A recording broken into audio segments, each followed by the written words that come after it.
The Secret Life of the Home, a Technological Transformation. In the annals of history, the advent of household appliances heralded a profound transformation in domestic life, liberating individuals from the burden of arduous household chores. From the inception of the vacuum cleaner, refrigerator, washing machine, and microwave, the lives of householders underwent a remarkable metamorphosis within a few generations. However, the United Kingdom's preeminent museum collection of domestic devices, a veritable treasure trove of household gadgets spanning the spectrum from horse-drawn vacuum cleaners to pop-up toasters, is facing an uncertain fate. On June 2nd, the Science Museum in London will bid farewell to its cherished Secret Life of the Home gallery, a 29-year-old sanctuary for domestic contraptions ranging from rudimentary microwaves to the first flushing toilets.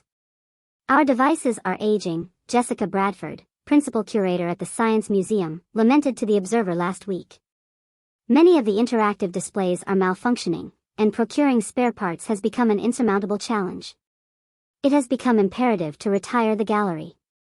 Over the summer, these treasured appliances, including early gramophones, 1920s gas-heated curling tongs, a clockwork flycatcher, and a late 19th century raisin stoner, will embark on a journey to the Science and Innovation Park near Swindon, where they will be carefully stored.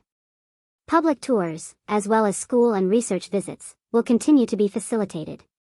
For historians delving into the impact of the vacuum cleaner on everyday life, this will remain the ultimate destination, Bradford affirmed.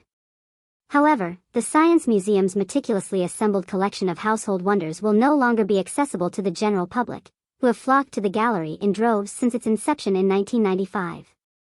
Undoubtedly, the Secret Life of the Home gallery has captivated countless visitors, Bradford acknowledged.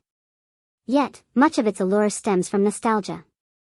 People fondly recall the gadgets of their childhood, their parents' gramophones or twin-tub washing machines. Nostalgia is not the primary focus that the Science Museum should prioritize in its galleries. Among the most captivating displays is the chronicle of the British vacuum cleaner's evolution. The earliest iterations of these devices resembled horse-drawn carts, their cumbersome pipes and nozzles snaking through windows and doorways to facilitate the laborious task of house cleaning. Homeowners willingly paid substantial sums to avail themselves of this arduous service. Today, the convenience of vacuum cleaners allows us to effortlessly spruce up our living spaces in mere minutes. Such effortless ease of use would logically suggest a commensurate reduction in the time spent on cleaning and cooking. However, research suggests that we dedicate just as much time to domestic duties as we did half a century ago. When household tasks become more effortless and expeditious, we tend to engage in them more frequently, Bradford explained. Consequently, we likely devote the same amount of time to cleaning and clothing care today as we did 50 years ago, albeit with greater intensity. The anticipated domestic technology revolution, promising an abundance of free time, has simply failed to materialize. Certain appliances, such as refrigerators and cookers, have maintained their enduring popularity since their introduction into our homes. Others have enjoyed a brief period of fame before fading into obscurity, a fate that befell the Teasmade, once a ubiquitous fixture in countless bedrooms across the nation. Teasmades were conceived to provide a freshly brewed pot of tea upon awakening. Yet, their early development was fraught with hazards. One early model, dating back to 1904, employed a metal arm, tethered to a brass alarm clock, which would strike a match against sandpaper at a predetermined time, igniting a spirit lamp.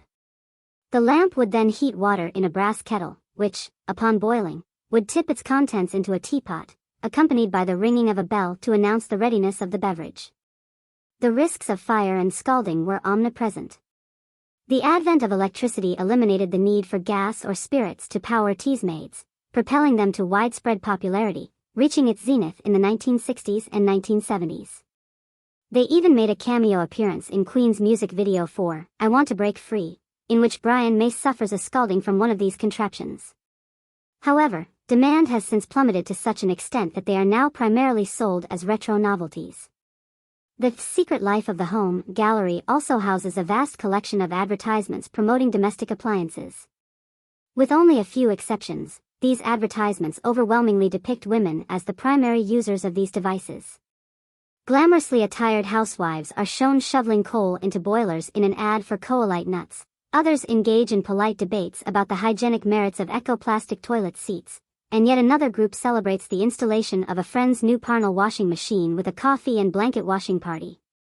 Nevertheless, the most beloved display at Secret Life of the Home is undoubtedly its cross-sectional model of a flushing toilet, illustrating the intricate process of filling the cistern with water, followed by its release to flush away waste into the toilet bowl, while a U-shaped water seal at its base prevents sewer gases from entering the home.